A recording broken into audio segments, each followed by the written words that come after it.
Hello dear students. तो आज के वीडियो में मैं लेकर के आया हूँ 10 मोस्ट इम्पॉर्टेंट एमसीक्यू जो कि हम इस वीडियो में सॉल्व करेंगे। हर क्वेश्चन बहुत इम्पॉर्टेंट होगा और हर क्वेश्चन से आपको बहुत कुछ ना कुछ सीखने को मिलेगा। तो देखिएगा, क्वेश्चन नंबर फर्स्ट शुरू करते हैं। देखो क्वेश्चन नंबर फर्स्ट में क्या दे रखा है, लिखा है इफ़ ए इक्वल्स टू, ए कोई मैट्रिक्स है ए आई जे जिसका आर्डर दे रखा है एम क्रॉस एन, और कह रहा है वो एक स्क्वायर मैट्रिक्स बनेगी। वो स्क्वायर मैट्रिक्स कब बनेगी? 4 ऑप्शंस दे रखे हैं, इनमें से कोई भी एक ऑप्शन चूज करना होगा जो कि करेक्ट होगा। तो देखिएगा इसे कैसे करते हैं। सपोज करते हैं ए कोई एक मैट्रिक्स है, जैसे सपोज करते हैं ए इक्वल्स टू ए आई जे कोई मैट्रिक्स है जिसका आर्डर क्या है एम क्रॉस एन है। देखो एम क्रॉस एन पे सिर्फ 3 कंडीशन होती हैं, 1 2 3। अब हमें चूज करना है स्क्वायर मैट्रिक्स। अब समझ लेते हैं एक स्क्वायर होता क्या है। ठीक है, स्क्वायर जो होता है जिसका लेंथ एंड विड्थ जो है, ठीक है, जिसका लेंथ एंड विड्थ, ठीक है, दोनों चीज़ें कैसी होनी चाहिए? सेम होनी चाहिए। तो ऐसी शेप को क्या बोलते हैं? स्क्वायर बोलते हैं। ठीक है, लेंथ और विड्थ होने का मतलब क्या है? जैसे एम क्रॉस एन, इसमें एम और एन इनमें से कोई एक लेंथ होता है, एक विड्थ होता है। अगर दोनों इक्वल हो जाए, means m equals to n हो जाए, तभी वो मैट्रिक्स कैसी होगी? स्क्वायर मैट्रिक्स होगी। तो इसका ऑप्शन नंबर सी करेक्ट हो जाएगा। Option number C is the correct answer, because क्योंकि यहाँ पे देखिएगा m equals to n means इसकी जो लेंथ एंड विड्थ है दोनों इक्वल हैं। तो ऐसे केस में जो है स्क्वायर मैट्रिक्स बनेगी। कब बनेगी? जब उसका एम और एन मीन्स जो आर्डर है रो और कॉलम दोनों सेम होनी चाहिए, तभी ऐसी मैट्रिक्स को क्या बोलते हैं? हम स्क्वायर मैट्रिक्स बोलते हैं। अब देखिएगा question number second. Question number second में देखिएगा लिखा है which are the given values of x and y. ठीक है, मीन्स एक्स और वाई की हमें वैल्यू फाइंड करनी है। लिखा है make the following pair of matrices equal, means दोनों जो मैट्रिक्स दे रखी ए और जे, दोनों मैट्रिक्स दे रखी जो इक्वल होंगी। तो ऐसे केस में हमें एक्स और वाई की वैल्यू क्या होंगी? ठीक है, एक्स की वैल्यू क्या होगी और वाई की वैल्यू क्या होगी, ये दोनों चीज़ें बतानी है। तो देखो कैसे बताएंगे। देखिए सिंपली बात करें, हम अगर इस एलिमेंट को लेते हैं, जे एलिमेंट इस एलिमेंट के इक्वल होना चाहिए। भाई अगर दो मैट्रिसेस इक्वल हैं उसका मीन्स क्या है? ए आई जे इक्वल्स टू होना चाहिए बी आई जे। ठीक है, मीन्स जो एलिमेंट्री हैं, ठीक है, जो एलिमेंट हैं वो उनको इक्वल होना पड़ता है। मीन्स 2 - 3x को जो है इक्वल होना पड़ेगा 4 को। तो इसको सॉल्व करते हैं, 2 - 3x इक्वल्स टू 4 होना चाहिए। ठीक है, यहाँ से सिंप्लीफाई करें तो -3x इक्वल्स टू हो जाएगा 4 - 2। ठीक है, विच इज इक्वल्स टू 2 होगा। यानी कि हमें x कितना मिल गया? x मिल गया 2/-3। ठीक है, 2/-3। अब 2/-3 देखो इसमें भी सही है, इसमें x की वैल्यू आई है -2/3। तो इनमें से जे भी गलत हो गया। ठीक है, जे भी गलत हो गया तो जे भी गलत हो गया। तो यहाँ से हमारे ऑप्शन डिस्कार्ड हो रहे हैं, मीन्स हमारा जो बी ऑप्शन है उससे हमें क्लियर होना पड़ेगा। ठीक है, x की वैल्यू हमने क्या फाइंड करी? -2/3, जो कि किसी भी ऑप्शन में नहीं है। अगर और भी आप लोग सिंप्लीफाई करना चाहिए तो y+1 को 8 के इक्वल होना चाहिए। ठीक है, तो y+1 जो है किसके इक्वल होना चाहिए? 8 के। यानी कि y इक्वल्स टू हो जाएगा 8 - 1 विच इज इक्वल्स टू हो जाएगा 7। मीन्स y को क्या होना पड़ेगा? 7 होना पड़ेगा। इस हिसाब से जे वाला ऑप्शन बन रहा था। ठीक है, बट हमें x की वैल्यू गलत निकली तो मीन्स जे ऑप्शन भी गलत हो जाएगा। तो option number B correct answer हो जाएगा। क्यों? क्योंकि ऐसे केस में वैल्यू फाइंड ही नहीं कर सकते। देखो अगर यहाँ पे हमने 2 - 3x को जो है 4 के ऊपर लगाया तो हमारी वैल्यू आई है -2/3। ठीक है, इसी केस में अगर A11 की बात करें तो हमारा पहला एलिमेंट इस मैट्रिक्स का जे है, दूसरा एलिमेंट जे है, मीन्स इसका मीन क्या होगा? 3x। ठीक है, 3x + 7 इसको इक्वल लगाना पड़ेगा 0 के। ठीक है, यानी कि x की वैल्यू हमें यहाँ से मिल जाएगी -3/7। ठीक है, तो देखिएगा हमें x की दो डिफरेंट वैल्यू मिली, यहाँ से -3/7, यहाँ से मिला 2/3। तो डिफरेंट वैल्यू है, दैट मीन्स x की अलग अलग वैल्यू नहीं हो सकती किसी भी दो मैट्रिक्स के इक्वल होने के केस में। ठीक है, तो इस केस में ऑप्शन नंबर बी सही होगा, जो कि लिखा है not possible to find, means ऐसे केस में हम वैल्यू फाइंड ही नहीं कर सकते। क्यों? क्योंकि x की वैल्यू अलग अलग आ रही है। ठीक है, y की कोशिश करें तो y की भी वैल्यू अलग अलग आएगी। देखिएगा 5 जो है इसको इक्वल होना पड़ेगा y-2 के, इसको जब इक्वल लगाएंगे मीन्स क्या है y-2 इक्वल्स टू 5 होगा, यानी कि y हमें मिल जाएगा 7। y की वैल्यू तो दोनों केस में इक्वल मिल रही है, यहाँ भी सेम मिली, यहाँ भी सेम मिली, बट x की वैल्यू डिफरेंट है। दैट मीन्स क्या होगा, जो ऑप्शन जो है ऐसे केस में हम वैल्यू फाइंड ही नहीं कर सकते, क्योंकि अलग अलग वैल्यू आ रही हैं। अलग अलग वैल्यू आने का मतलब क्या है, जो मैट्रिक्स होंगी, दोनों मैट्रिक्स दे रखी हैं वो इक्वल नहीं होंगी, और क्वेश्चन में दे रखा है दोनों मैट्रिक्स जो है इक्वल हैं। ठीक है, तो ऑप्शन बी सही होगा। अब नेक्स्ट क्वेश्चन की ओर बढ़ते हैं। देखिएगा क्वेश्चन नंबर 3। क्वेश्चन नंबर 3 में क्या दे रखा है, the number of all possible matrices. ठीक है, ऑर्डर ऑफ 3x3, ऑर्डर क्या दे रखा है 3x3 with each entry 0 and 1। Means हमें ऐसी मैट्रिसेस लेनी है। ठीक है, ऐसी मैट्रिसेस लेनी है जिनके एलिमेंट 0 और 1 के अलावा कुछ भी नहीं होने चाहिए। ठीक है, और उनका ऑर्डर कितना होना चाहिए 3x3 का ही होना चाहिए। ठीक है, तो देखिएगा ऐसी कितनी मैट्रिसेस हम बना सकते हैं जिसमें 0 और 1 दो ही एलिमेंट लें। ठीक है, तो इनके लिए इस टाइप की मैट्रिसेस को बोलते हैं, एक स्पेशल टाइप आप लोग आगे चल के पढ़ेंगे, तो इन मैट्रिसेस को बोला जाता है परम्यूटेशन मैट्रिसेस। शायद आप कुछ लोगों को पता भी हो, परम्यूटेशन मैट्रिक्स बोलते हैं। परम्यूटेशन मैट्रिक्स का एक स्पेशल केस बनता है जिसका फार्मूला होता है नंबर ऑफ मैट्रिसेस अगर निकालना है तो फार्मूला होता है 2 to the power n। n क्या होता है, n होता है ऑर्डर ऑफ मैट्रिक्स। यहाँ पे ऑर्डर ऑफ मैट्रिक्स क्या है 9 है, तो 2 की पावर 9 मीन्स 2 की पावर 9 को अगर सिंप्लीफाई किया जाए तो 512 आएगा। तो इस फार्मूले को आप लोग लर्न कर लीजिएगा। अगर कहीं भी 0 और 1 एंट्री की मैट्रिसेस पूछी जा रहे हैं, ठीक है, तो वहाँ पे 2 to the power n फार्मूले को अप्लाई करिएगा और डायरेक्ट हमारा आंसर मिल जाएगा। मीन्स 512 मैट्रिसेस बनेगी 3x3 की, जिनका ऑर्डर 3x3 होगा और उनकी एंट्रीज क्या होंगी 0 और 1 होंगी। तो 512 लिखना तो बहुत ही मुश्किल काम है, तो इसीलिए इस फार्मूले को यूज करिएगा और आपका आंसर आ जाएगा। तो इसका ऑप्शन नंबर डी करेक्ट होगा। ठीक है, अब बात करते हैं नेक्स्ट क्वेश्चन पे। क्वेश्चन नंबर नेक्स्ट है, लिखा है if A and B are symmetric matrices. ठीक है, दोनों कैसी मैट्रिसेस हैं, सिमेट्रिक मैट्रिसेस हैं। दोनों कैसी हैं, सिमेट्रिक मैट्रिसेस हैं ऑफ सेम ऑर्डर, और उनका ऑर्डर भी कैसा सेम है। Then A B minus B A, तो वो मैट्रिक्स कैसी होगी। अब देखो सिमेट्रिक मैट्रिक्स होने का केस क्या होता है, ए अगर सिमेट्रिक मैट्रिक्स है मीन्स ए का ट्रांसपोज ए के बराबर होगा। ठीक है, अगर बी सिमेट्रिक मैट्रिक्स है तो बी का ट्रांसपोज भी बी के इक्वल होगा। तो जे केस हमें 2 मिल गए। अब आगे की बात करें, हमें निकालना क्या है, हमें निकालना है ए बी माइनस बी ए। ठीक है, जे मैट्रिक्स कैसी होगी, देखो इसकी सिमेट्रिक होगी 0 होगी या आइडेंटिटी होगी। ठीक है, तो ऐसे केस में हर ऑप्शन में हमें ट्रांसपोज ही फाइंड करना पड़ेगा। तो हम इसका क्या करेंगे, ट्रांसपोज फाइंड करते हैं। अब देखिएगा, एक मैंने और थ्योरम कराई थी, अगर a माइनस बी का ट्रांसपोज पूछ रहा है, ठीक, a माइनस बी का ट्रांसपोज पूछ रहा है तो होता है a transpose minus B transpose. ठीक है, जे एक होता है। तो इस थ्योरम को यहाँ पे अप्लाई करेंगे। इस थ्योरम को जब यहाँ पे अप्लाई करेंगे तो देखो क्या मिलेगा। देखिए यहाँ पे मिल जाएगा ए बी का ट्रांसपोज। ठीक है, ए बी का ट्रांसपोज माइनस हो जाएगा बी ए का ट्रांसपोज। ठीक है, बी ए का ट्रांसपोज। अब देखिएगा इसको सिंप्लीफाई करते हैं। एक थ्योरम और होती है, जो थ्योरम क्या होती है, अगर ए बी का ट्रांसपोज किया जाए तो वो होता है बी ट्रांसपोज और ए ट्रांसपोज के ऊपर। ठीक है, ऐसा होता है। तो इस चीज़ को जब यहाँ पे अप्लाई करेंगे, ठीक है, तो देखो क्या मिलेगा, तो हमें मिल जाएगा बी ट्रांसपोज ए ट्रांसपोज। ठीक है, B transpose A transpose minus यहाँ पे हो जाएगा ए ट्रांसपोज और बी ट्रांसपोज, ऐसा कुछ हो जाएगा। ठीक है,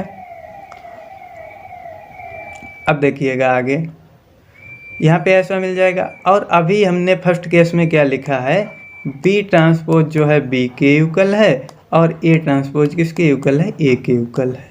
तो देखो यहाँ पे हम लिख सकते हैं बी ट्रांसपोज को बी के इक्वल, ए ट्रांसपोज को ए के इक्वल। माइनस ऐसे ही यहाँ पे लिख सकते हैं ए वी, ठीक है। और हम लेकर के क्या चले थे, लेकर के चले थे ए बी माइनस बी ए का ट्रांसपोज, ठीक है। यहाँ से अगर हम माइनस कॉमन ले लें तो, सॉरी एक सेकेंड, यहाँ से अगर हम माइनस कॉमन ले लें तो हमें मिल जाएगा ए बी माइनस बी ए, ठीक है। देखो इस चीज़ का हमने ट्रांसपोज किया और माइनस में आ गया। अगर कहीं पे भी A transpose equals to minus A हो जाए तो ऐसी मैट्रिसेस को क्या बोला जाता है, स्क्यू सिमेट्रिक मैट्रिक्स बोला जाता है, ठीक है। तो हमारी ए बी माइनस बी ए जो मैट्रिसेस बनेगी वो क्या होगी, स्क्यू सिमेट्रिक मैट्रिक्स होगी। देखिएगा जो मैट्रिक्स बनेगी हमारी स्क्यू सिमेट्रिक मैट्रिक्स बनेगी ए बी माइनस बी ए वाली, ठीक है। तो ऑप्शन नंबर जो हो जाएगा फर्स्ट सही होगा, फर्स्ट ऑप्शन, ठीक है। अब बढ़ते हैं नेक्स्ट क्वेश्चन की ओर। देखो काफ़ी अच्छा क्वेश्चन है। यहाँ पे क्वेश्चन नंबर 8 लिखा है matrices A and B will be inverse of each other. Inverse क्या होता है, इनवर्स होता है जैसे ए इनवर्स किया जाए, ठीक है।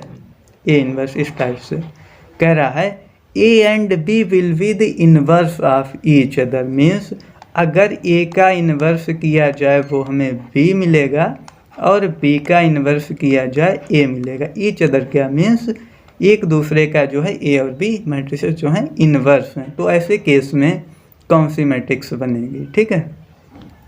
ऑप्शन फर्स्ट दे रखा है A B equals to B A होगा। ऑप्शन बी दे रखा है A B minus B A equals to 0 होगा। A B equals to 0 B A equals to I होगा। ए बी और बी ए दोनों आई होंगे, ठीक है। तो देखो हर केस में क्या है, मैट्रिक्स का प्रोडक्ट ही तो है, ठीक है। तो क्या करते हैं, मैट्रिक्स का प्रोडक्ट करके ही देख लें, है ना। मैट्रिक्स का प्रोडक्ट करके देख लें, हमें क्लियर हो जाएगा। अब मैट्रिक्स का product means A B find करना है, ठीक है। ए बी फाइंड करना है। अब देखो आइडेंटिटी मैट्रिक्स क्या होती है, अगर हम ए का इन्वर्स करें आई मिल जाए, ठीक है, तो ऐसी मैट्रिक्स को आइडेंटिटी बोलते हैं।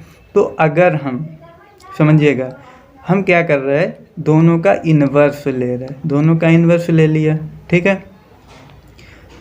ऐसे नहीं, थोड़ा और समझिएगा, अगर हम ए बी का इन्वर्स कर लें, ठीक है, तो ए बी जो इन्वर्स होता है ट्रांसपोज की तरह ब्रेक होता है। एक रूल होता है, अगर इसे ब्रेक किया जाए तो बी इन्वर्स ए इन्वर्स मिलेगा, ठीक है। अब देखिएगा बी इन्वर्स किसके इक्वल है, ए के इक्वल है, और ए इन्वर्स किसके इक्वल है, बी के इक्वल है। तो हमें ए बी इन्वर्स क्या मिल गया, ए बी ही मिल गया। अगर किसी का इन्वर्स सेम मैट्रिक्स मिल जाए तो उसे आइडेंटिटी मैट्रिक्स होना पड़ता है, ठीक है। उसे क्या बोलते हैं, आइडेंटिटी मैट्रिक्स बोलते हैं। अब बात कर लेते हैं बी ए केस पे। अगर बी ए का इन्वर्स किया जाए, ठीक है, तो क्या मिलेगा, ए इन्वर्स और बी इन्वर्स होगा, और ए इन्वर्स बी के इक्वल है, ए और बी इन्वर्स ए के इक्वल है। मीन्स हमें क्या मिला, बी ए का हमने जब इन्वर्स किया हमें बी ए ही मिल गया, तो ये भी क्या बन गया, आइडेंटिटी मैट्रिक्स बन गया। तो दोनों मैट्रिक्स का जो प्रोडक्ट है, ठीक है, दोनों मैट्रिक्स का जो प्रोडक्ट है क्या बना, आइडेंटिटी मैट्रिक्स ही बना। तो ऑप्शन नंबर डी जो है करेक्ट हो जाएगा, ऑप्शन नंबर डी। अब देखते हैं इसके बाद नेक्स्ट, जो कि क्वेश्चन दे रखा है इस टाइप से। क्वेश्चन नंबर 9 है, ए इक्वल्स टू दे रखा है alpha gamma beta minus alpha such that A square equals to I है, देन जो है इनमें से कौन सा इक्वेशन क्लियर होगा, सही होगा, करेक्ट होगा। तो हमें चेक करना है। देखिएगा ए मैट्रिक्स क्या दे रखी है और हमें ए स्क्वायर इक्वल्स टू आई।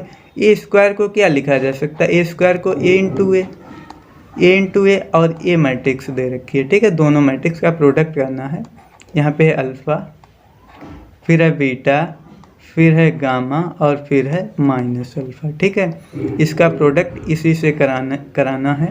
तो देखो अल्फ़ा गामा और यहाँ पे है बीटा और यहाँ पे है माइनस अल्फ़ा।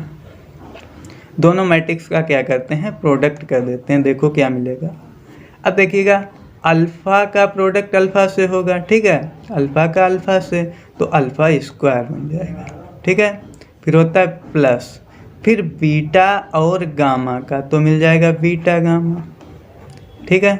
इसी टाइप से फर्स्ट रो सेकेंड कॉलम तो हो जाएगा अल्फ़ा बीटा, अल्फ़ा बीटा और फिर होगा माइनस बीटा अल्फ़ा। ठीक है, अब क्या होगा, सेकेंड रो फर्स्ट कॉलम, तो क्या मिलेगा, gamma alpha minus alpha gamma, और इसको जो सॉल्व करें तो हो जाएगा माइनस अल्फ़ा बीटा और माइनस माइनस प्लस हो जाएगा, सॉरी जब देखो इसका और इसका प्रोडक्ट होगा तो गामा बीटा मिलेगा। ठीक है, क्या मिलेगा, गामा बीटा, तो यहाँ पे गामा होगा। ठीक है, गामा बीटा वो भी प्लस का है, और फिर है माइनस अल्फ़ा और माइनस अल्फ़ा हो जाएगा alpha square means plus alpha square बन जाएगा, तो जे हमें मैट्रिक्स मिल जाएगी। अब जे मैट्रिक्स है किसके इक्वल, जे मैट्रिक्स जो है आई के इक्वल दे रखा है ना, आई के इक्वल दे रखा है, मीन्स इस मैट्रिक्स को हम आइडेंटिटी मैट्रिक्स के इक्वल लगाएंगे। देखो समझिएगा, जे और जे कैंसिल हो जाएगा और यहाँ पर इसे कैंसिल होना पड़ेगा।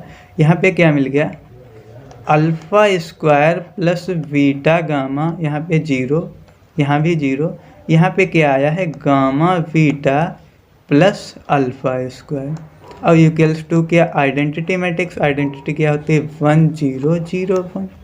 ठीक है, अब देखो दोनों मैट्रिक्स इक्वल हैं, इक्वल होने का मतलब क्या है, इक्वल होने का मतलब है 0 0 के इक्वल है। ठीक है, जे एलिमेंट इस एलिमेंट के इक्वल है, तो इस एलिमेंट को इसके इक्वल होना पड़ेगा, सॉरी इसके इक्वल होना पड़ेगा, ऐसे ही इस एलिमेंट को इसके इक्वल होना पड़ेगा। अब थोड़ा सा सिंप्लीफाई कर लेते हैं, इन दोनों का प्रोडक्ट करा देते हैं। एक मिनट, देख ऑप्शन एक बार चेक कर लेते हैं, ऑप्शन में क्या दे रखा है, इस टाइप के ऑप्शन दे रखे हैं। ठीक है, हाँ तो देखो अगर इस एलिमेंट को इस 1 के इक्वल लगाएं, ठीक है, तो alpha square plus beta gamma equals to 1, alpha square plus beta gamma equals to 1। अब 1 को इधर लाएंगे तो माइनस का बन जाएगा। ठीक है, समझिएगा एक सेकेंड समझिएगा फिर से। देखो हाँ, alpha square plus beta gamma इसको इक्वल होना पड़ेगा 1 का। अगर 1 को इस चीज़ को उठाकर इस साइड में लेके आएंगे तो क्या बन जाएगा, 1 minus alpha square minus beta gamma equals to 0। क्या ये कोई ऑप्शन बन रहा है, बिल्कुल बन रहा है। I think 1 minus alpha square minus beta gamma, तो ऑप्शन नंबर बी देख लीजिएगा एक बार, ऑप्शन नंबर बी। और ऑप्शन नंबर बी में क्या दे रखा है, 1 minus alpha square plus beta gamma है, सॉरी, तो ऑप्शन सी देख लीजिएगा, 1 minus alpha square minus beta gamma equals to 0, तो यही ऑप्शन क्या हो जाएगा, करेक्ट हो जाएगा। क्लियर। अब देखते हैं कोई नेक्स्ट क्वेश्चन। हाँ, एक और क्वेश्चन मैंने लगा रखा है जो कि क्वेश्चन है, एक सेकेंड देखिएगा, क्वेश्चन नंबर 10 लिखा है, if a matrix is both symmetric and skew symmetric matrix, means अगर कोई एक मैट्रिक्स है जो कि स्क्यू सिमेट्रिक और सिमेट्रिक दोनों है। अगर सिमेट्रिक है तो ए टी इक्वल्स टू ए होना पड़ेगा, अगर स्क्यू सिमेट्रिक है तो उससे माइनस ए के इक्वल होना पड़ेगा। ठीक है, तो हमारे पास दो इक्वेशन बन जाएंगे, फर्स्ट एंड सेकेंड। अब ऐसे केस में वो मैट्रिक्स क्या बनेगी, डायगोनल होगी, जीरो होगी, स्क्वायर होगी, नन ऑफ दीज होगी, तो हमें चेक करना है। ठीक है, अब देखिएगा इन दोनों इक्वेशंस को देखते हैं तो इनका जो LHS है, LHS सेम है, तो RHS को भी सेम होना पड़ेगा, तो लिखेंगे from equation first and second. ठीक है, दोनों इक्वेशन से means A equals to minus A होना पड़ेगा। अब इसको सिंप्लीफाई करें तो a plus A equals to 0 means 2a equals to 0, means हमें क्या मिल जाएगा, a equals to 0। a equals to 0 होने का मतलब क्या है, मीन्स जो मैट्रिक्स है उसे जीरो मैट्रिक्स होना पड़ेगा। ठीक है, a इक्वल्स टू 0 अगर है तो उस मैट्रिक्स को जीरो मैट्रिक्स बन गई, तो ऑप्शन नंबर बन गया V, करेक्ट आंसर हो गया। ठीक है, तो इस वीडियो में मैंने आप लोगों को 10 क्वेश्चंस कराए हैं जो कि बहुत ही इम्पॉर्टेंट थे और हर क्वेश्चन बहुत ही अच्छा था। आप लोगों को पुरानी चीज़ों का यूज करना पड़ा होगा, तो आई होप सारी चीज़ें समझ आई होंगी। तो आप लोग अगर चैनल पे नए हैं तो चैनल सब्सक्राइब करिएगा और अपने सभी फ्रेंड्स को शेयर करिएगा। ठीक है, और ऐसे ही हम बहुत ही इंटरेस्टिंग वीडियो लाते रहेंगे। अगर आप लोगों को अपने क्वेश्चंस भेजने हैं तो व्हाट्सएप पे मुझे सेंड करिएगा और मैं आप लोगों के क्वेश्चंस का वीडियो बना करके आप लोगों को जो है प्रोवाइड करा दूंगा। तो ठीक है, थैंक यू स्टूडेंट्स।